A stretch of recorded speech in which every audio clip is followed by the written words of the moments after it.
नमस्कार, खबर राजस्थान देख रहे हैं आप और मैं हूं आपके साथ गौरव राजेंद्र। बुलेटिन की शुरुआत करते हैं। जयपुर स्थित बिरला ऑडिटोरियम में सशक्त नींव उज्ज्वल भविष्य विषय पर राज्य स्तरीय आमुखीकरण कार्यक्रम आयोजित किया गया। कार्यक्रम में मुख्यमंत्री भजनलाल शर्मा और उप मुख्यमंत्री दिया कुमारी ने शिरकत की। इस दौरान उन्होंने संबोधित करते हुए क्या कुछ कहा, आइए आपको सुनाते हैं।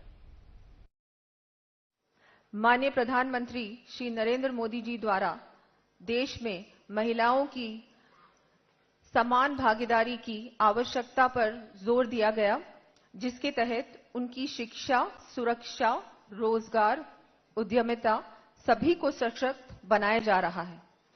मैं इस आयोजन के लिए हमारे माननीय मुख्यमंत्री श्री भजनलाल जी शर्मा जी का आभार व्यक्त करती हूं, जिनके निर्देशों से पहली बार इतने बड़े स्तर पर सीधे संवाद का कार्यक्रम आयोजित किया जा रहा है।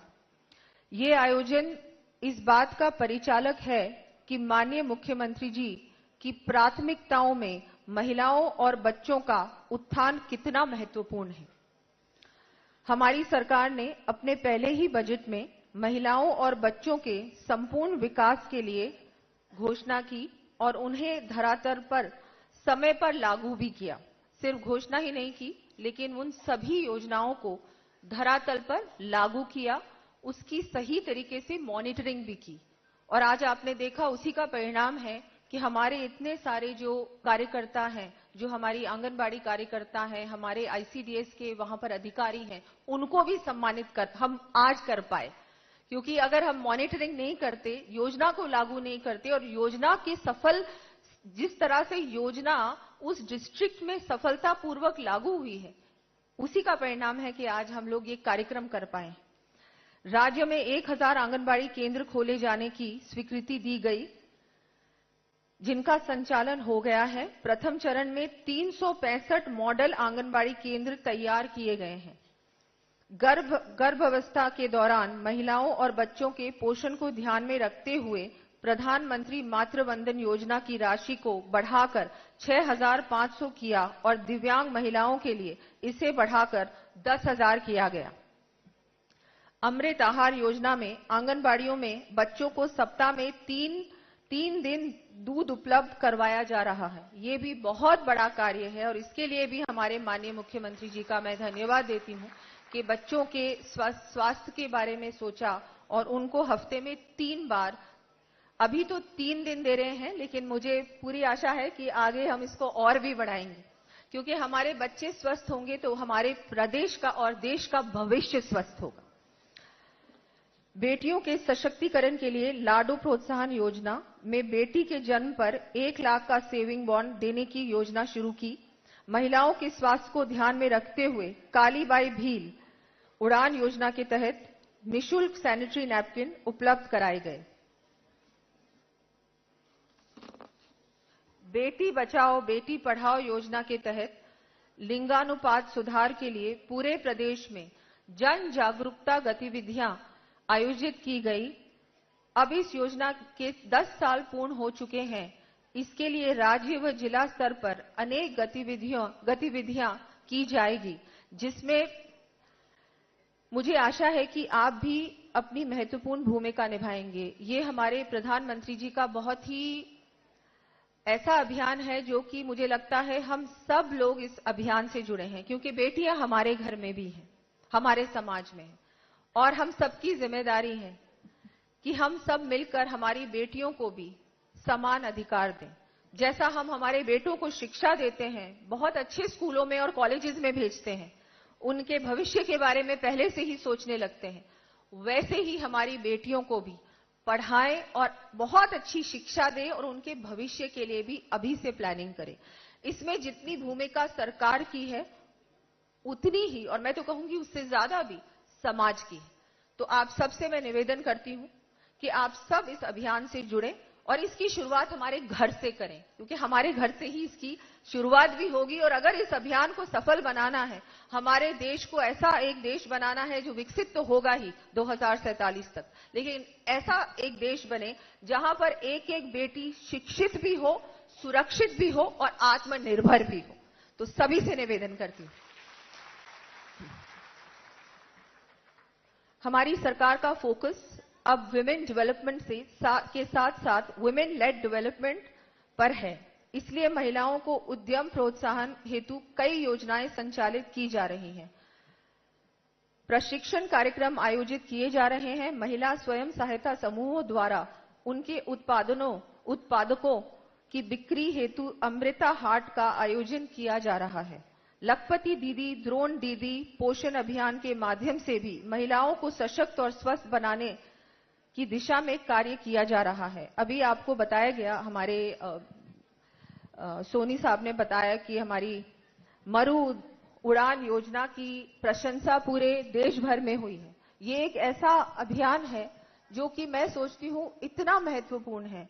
अगर हमारी महिलाएं आत्मनिर्भर बनेंगी, उनको स्किल से जोड़ा जाएगा, प्रशिक्षण से जोड़ा जाएगा, तो मुझे लगता है कि वो अपने पैरों पे तो खड़ी ही होंगी, लेकिन उनमें अपने आप एक सेल्फ कॉन्फिडेंस बढ़ेगा और वो ना तो अत्याचार खुद सहेंगी और ना किसी और महिला को सहने देंगी। तो मुझे लगता है उस दिशा में एक बहुत बड़ा कदम है। और फाइनेंशियली इंडिपेंडेंट बनाना, डिजिटल लिटरेसी, फाइनेंशियल लिटरेसी, और जिस तरह से ड्राइविंग सिखाई जा रही है और भी बहुत सारी स्किल सिखाए जा रहे हैं, इससे हमारी महिला सशक्त बनेगी, आत्मनिर्भर बनेगी और अपने पैरों पे खड़ी होगी। इसके लिए भी मैं बहुत बहुत धन्यवाद देती हूं माननीय मुख्यमंत्री जी का और पूरे विभाग का कि इसको हर जिले में इसकी शुरुआत हो रही है और इसकी प्रशंसा पूरे देश भर में की जा रही है।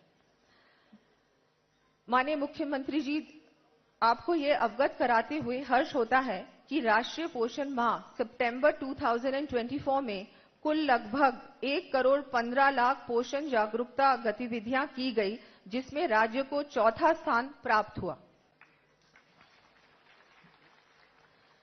राज्य मातृत्व योजना में 6 लाख गर्भवती धात्री महिलाओं को नकद लाभ हस्तांतरित किया गया है।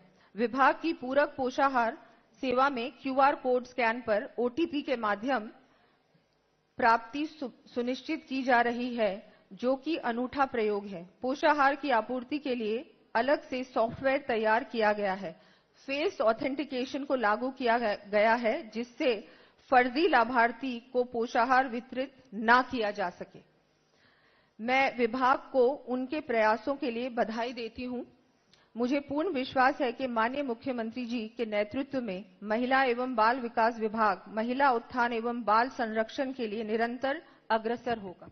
मैं एक बार फिर आप सबका आभार भी व्यक्त करती हूं और हम सब मुख्यमंत्री जी का भी आभार एक बार फिर व्यक्त करते हैं कि उन्होंने इतना समय निकाला और इस कार्यक्रम की योजना भी उन्हीं के द्वारा बनी है। उन्होंने ही निर्देश दिए कि कार्यक्रम होना चाहिए, क्योंकि हमारे फील्ड वर्कर्स हैं, जो मैं मानती हूं हमारी सच्ची जो स्ट्रेंथ है, जो शक्ति है इस विभाग की, तो वो हमारी आंगनबाड़ी, हमारे साथिनें हैं, हमारी बहनें हैं। और हम अगर उनसे बात नहीं करेंगे, उनकी समस्याएं नहीं सुनेंगे, तो मुझे लगता है हम सफल नहीं हो पाएंगे। तो ये इतना बड़ा जो हमारे मुख्यमंत्री जी द्वारा आज ये कार्यक्रम उनके निर्देशों पे हुआ, मैं उनका धन्यवाद देती हूँ, विभाग का भी धन्यवाद देती हूँ, पूरे प्रदेश भर से हमारी पधारी हुई सभी बहनों का भी बहुत बहुत आभार व्यक्त करती हूं। और माननीय मुख्यमंत्री महोदय से हम अनुरोध करेंगे संवाद के लिए। सचमुच माननीय मुख्यमंत्री जी के सीधे संवाद की ताकत से प्रदेश में हर क्षेत्र में व्यवहारिक और मील का पत्थर साबित हो रही योजनाओं ने न सिर्फ आकार लिया है, बल्कि उनका प्रभावी और पूरी प्रतिबद्धता के साथ क्रियान्वयन सुनिश्चित हुआ है। और मैं विभाग के शासन सचिव श्री महेंद्र सोनी जी से आग्रह करना चाहूंगी कि माननीय मुख्यमंत्री जी से ये संवाद करवाएं। हाँ सर, आपकी अनुमति से आज ये एक अभिनव प्रयोग कर रहे हैं। हमारे राज्य में जो फील्ड स्तर के फ्रंटलाइन कार्मिक है, उनसे आपका संवाद रखवा रहे हैं। मैं कुछ चुनिंदा लोगों से मैं नाम पुकारता हूं सर। श्री सुभाष बिश्नोई, उप निदेशक महिला एवं बाल विकास विभाग बीकानेर। कृपया यस, जिनसे संवाद हो वो खड़े हो जाएं ताकि पहचान में आ सके।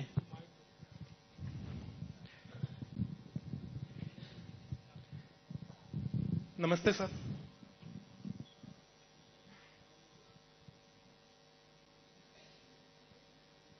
सुभाष जी। जी सर, नमस्ते सर। दो मेरे क्वेश्चन है आपसे, क्योंकि हमें पता है कि आप जहां काम करते हैं, ये मेरा सभी से है। जब फील्ड में काम करते हैं तो आपका अनुभव भी उसके आधार पर होता है। कभी कभी हम देखते हैं कि योजनाएं तो हम बना देते हैं, लेकिन फील्ड में जो काम करते हैं उनको आने वाली चुनौती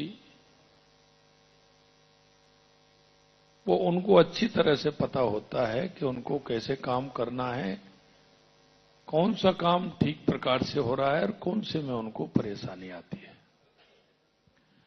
तो आज ये कार्यक्रम इसलिए कि जिस दिन इसकी मीटिंग थी उस दिन मैंने सोचा कि आपको पता नहीं आप कितने लोगों से जुड़े हुए हो। हम बात करते हैं उस व्यक्ति की जो अंतिम पायदान पर खड़ा है और उसकी सेवा में लगा हुआ है, तो उसमें आपके जो जीवन के अनुभव हैं, काम करने के अनुभव हैं। मैंने तो ये भी कहा था कि आप सभी को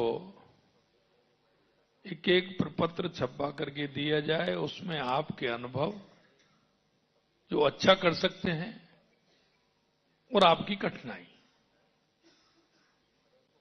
एक तरफा नहीं चले। हम एक तरफा चलना भी नहीं चाहते, इसलिए वो भी उसमें आनी चाहिए। क्योंकि जो परेशानी है वो आपकी वहां काम करने से आपके अनुभव में आती है, उनको भी आना चाहिए। मैं 2 क्वेश्चन आपसे करूंगा। महिला एवं बाल विकास विभाग की योजनाओं को जिले में लागू करने हेतु आप कैसे नवाचार कर रहे हैं? नमस्ते सर। हमारा जिला बीकानेर सर, अभी बीकानेर जिले में उप निदेशक के पद पर पदस्थापित हूं सर। और बीकानेर जिले के अंदर सर अभी हम लोग एक मिशन निर्माण चला रहे थे सर। मिशन निर्माण के तहत हमारा उद्देश्य था कि आंगनवाड़ी केंद्र के जो बच्चे थे उनकी जो प्री स्कूल एजुकेशन था उनको बेटर करना था सर।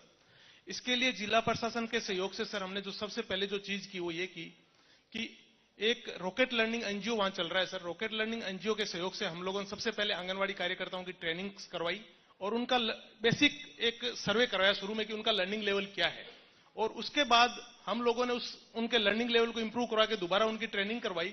और उसके बाद सर हमने हमारे यहां पर कोशिश की कि हमारे जितने भी आंगनवाड़ी सेंटर्स है 100% सेंटर इलेक्ट्रीफाइड हो जाए सर। तो हमारी कोशिश लगभग कामयाब हो चुकी है सर। केवल अभी जिले में 18 केंद्र ही बचे हैं जो केवल विद्युतीकरण नहीं हो पाए हैं और उनको भी हम डिमांड राशि बहुत ज्यादा इस महीने में करवा लेंगे सर। इलेक्ट्रिफिकेशन हो जाने के बाद हम लोगों ने 1350 आंगनवाड़ी केंद्रों को टेलीविजन प्रदान किए सर। और उतने ही आंगनवाड़ी केंद्रों पर हमने पेन ड्राइव्स दिए हैं जिसमें early childhood care and education से संबंधित वीडियोज है सर। तो उन डिजिटल लर्निंग से सर हमारा ये हुआ कि बच्चों की जो उपस्थिति है वो आंगनवाड़ी केंद्रों पर काफी तेजी से बढ़ी सर। और जो हमारी जो विभाग की बुक्स थी सर, उन्हीं बुक्स के आधार पर उसमें वीडियोस डाले गए जिनको देखकर कार्यकर्ताओं से वापस हम फीडबैक ले रहे थे कि आपको जो वीडियो भेजा गया है उसमें बच्चों का वीडियो बना के हमारे को वापस व्हाट्सएप ग्रुप के माध्यम से शेयर कर रहे थे। और वही वीडियोस हम पेरेंट्स के साथ भी शेयर कर रहे थे और उनके भी व्यूज जान रहे थे। तो काफी अच्छा पेरेंट्स का रिस्पॉन्स मिल रहा है सर। जिला प्रशासन का काफी अच्छा सहयोग मिल रहा है और हमारा जिला पहला जिला हो जाएगा सर जो 100% इलेक्ट्रीफाइड हो जाएगा सर। चलिए, बहुत बहुत धन्यवाद आपको। और सर इसी के साथ ही सर हमने पहली बार सर जो 3 से 6 वर्ष के बच्चे हैं सर उनको स्टेज पर लेके आए सर। क्योंकि आंगनवाड़ी केंद्र की जो आत्मा है सर वो बच्चे हैं। तो पहली बार हमने 3 से 6 वर्ष के बच्चों का स्टेज प्रोग्राम करवाया सर, जिसको मतलब जैसे कॉन्वेंट स्कूल के बच्चे जो महीने भर में तैयारी करने के बाद जो उनका एनुअल फंक्शन होता है वैसा का वैसा प्रोग्राम हमने पोषण माह समापन के दिवस के दिन सर केवल 5 दिवस की तैयारी से मच बेटर देन दैट। और सारे अधिकारी जितने भी थे, कलेक्टर, आईजी और हमारे डिविजनल कमिश्नर मैम, सबने सराहा। और वो कह रहे थे कि इवन 26 जनवरी 15 अगस्त और आप इसको एनुअल इवेंट बना दो कि आपका एनुअल फंक्शन आंगनवाड़ी केंद्रों का करवाना आप शुरू कर दीजिए। चलिए, बहुत बहुत धन्यवाद, बहुत बहुत धन्यवाद। धन्यवाद सुभाष जी, काफी अच्छे आपके अनुभव रहे। अब मैं बाल विकास परियोजना अधिकारी गोविंदगढ़ जिला जयपुर से श्रीमती मनोरमा शर्मा जी से अनुरोध करूंगा।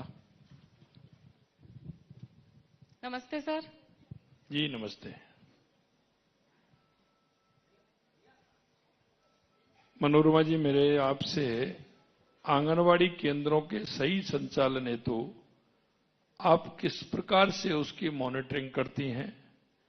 विभाग द्वारा जारी निर्देशों को सभी महिला पर्यवेक्षकों एवं आंगनवाड़ी कार्यकर्ताओं तक उसे कैसे पहुंचाना और उसको सुनिश्चित करना, ये कैसे कर पाती हो? सर, विभाग के द्वारा जो निर्देश मिलते हैं और मॉनिटरिंग करने का जो हमारा उद्देश्य होता है, उसके तहत सबसे पहले हम एक मासिक प्लान बनाते हैं।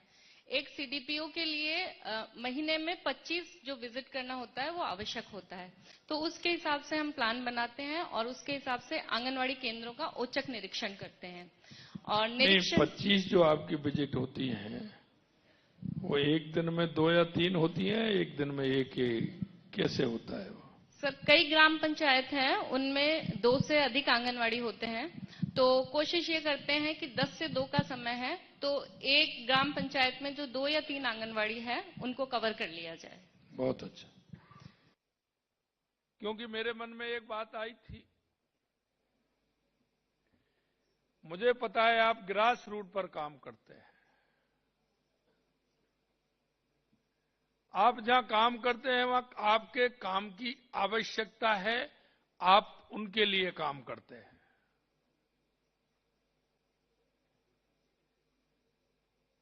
इसलिए मन में यह बात आई थी कि आपसे मिला जाए, आपसे बात की जाए, आपकी समस्या भी सुनी जाए, आपको वहां क्या क्या परेशानी आती है,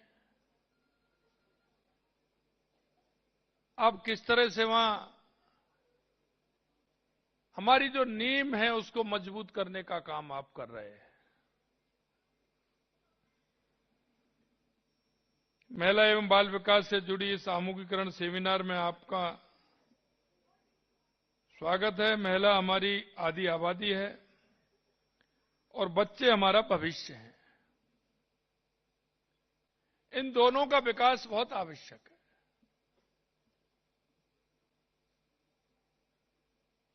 शारीरिक रूप से, मानसिक रूप से, आर्थिक रूप से। अगर हमारी ये पीढ़ी मजबूत होगी तो निश्चित रूप से हम कह सकते हैं कि हमारा प्रदेश भी मजबूत होगा और हमारा देश भी मजबूत होगा।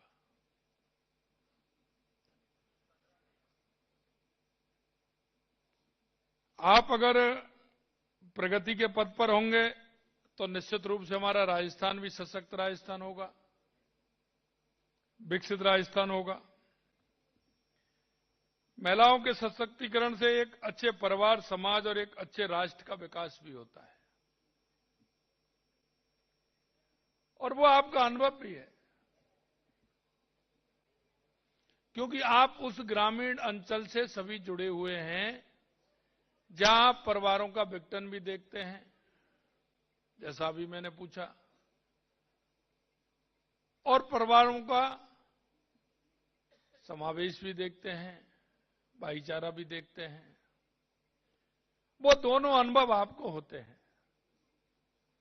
और तीसरा जो अनुभव है आपका कि बच्चों के भविष्य को किस तरह से संवारना है, हमारे उन बच्चों को सशक्त कैसे बनाना है। अगर हमारे बच्चों की नींव मजबूत होगी तो हमारा गांव भी मजबूत होगा, हमारा जिला भी मजबूत होगा, और हमारा प्रदेश भी मजबूत होगा, और हमारा देश भी मजबूत होगा। और इस मजबूती के लिए हमारी सरकार पूरी तरह से काम कर रही है।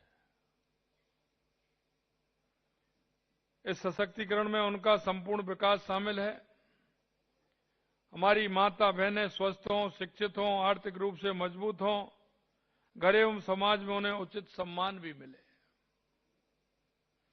प्रदेश के बच्चों को भरपूर पोषण मिले, अच्छी शिक्षा मिले, और वे आगे चलकर अच्छे नागरिक के रूप में देश एवं प्रदेश की प्रगति में अहम उनकी भागीदारी भी हो। हमारी सरकार इस दिशा में निरंतर काम कर रही है। मैं आपको ये भी कहना चाहता हूं कि हमने बच्चों को हफ्ते में 3 दिन दूध देने का काम किया है, और वो हमने इसलिए कहा है, और इसलिए हमको उनको सशक्त बनाना चाहते हैं, इसलिए हमने किया है। शहर में जो बहनें काम करती हैं, जो भाई काम करते हैं, उनको तो मुझे पता नहीं, लेकिन ग्रामीण क्षेत्र में जो काम करते हैं उनको पूरी तरह से मालूम है। ग्रामीण क्षेत्र में हमारे गांव में उन माता बहनों के घरों में गाय भी है और भैंस भी है, दूध भी होता है, लेकिन हमारे बच्चे को नहीं मिलता है। आप देखते हैं वो आर्थिक परेशानी की वजह से घर में जो दूध होता है, उस दूध को सुबह जो वो टंकी वाला आता है, डेयरी वाला आता है, उस पूरे दूध को लेकर के चला जाता है और ये उसकी आर्थिक स्थिति के कारण घर परिवार में से वो पूरा दूध चला जाता है और हमारे उस नौनिहाल बच्चों को नहीं मिलता है। हमने सोचा कि हमारे वो बच्चे अगर कमजोर हो जाएंगे, उनका स्वास्थ्य ठीक नहीं रहेगा, तो आने वाली पीढ़ी, हमारी आने वाली युवा हमारा मजबूत नहीं बनेगा, सशक्त नहीं बनेगा। इसलिए हमने 7 दिन में 3 दिन दूध देने का काम हमारी सरकार ने किया है, जिससे उसको पौष्टिक खाना भी मिले, दूध भी मिले। और मैं भाइयों बहनों आपसे इसीलिए कहना चाहता हूं कि उसमें किसी भी प्रकार की लापरवाही नहीं होनी चाहिए। यह आपके द्वारा एक पुण्य कार्य हो रहा है, आपके द्वारा वो कार्य हो रहा है, ऐसे नहीं है। आपने तो नौकरी के लिए कई प्रयास किए होंगे, कई ऐसे विभागों में किए होंगे, लेकिन ईश्वर ने आपको सेवा वाले विभाग में ही काम करने के लिए कहा है। इसको आप ईश्वरीय प्रसाद मानिए। किसी भी तरह से अगर कोई बात होती है, आपको यह भी देखना है कहीं हम इसके भागीदारी नहीं बन जाए कि उसको ठीक प्रकार से उसको जो सरकार देना चाहती है, सरकार करना चाहती है, कहीं उसमें कोई दिक्कत तो नहीं है। आपको मेहनत के साथ और इस दायित्व के साथ कि मेरे को यह काम मिला है कि उन नौनिहालों को, उन गर्भवती माताओं को पौष्टिक आहार मिले, जिससे कि हमारी पीढ़ी समृद्ध बने, अच्छी बने। इसके लिए हमें काम करना है। अगर कहीं कोई बात भी कहनी पड़े तो बात कहने से चूकना नहीं, ये भी मैं आपसे कहना चाहता हूं।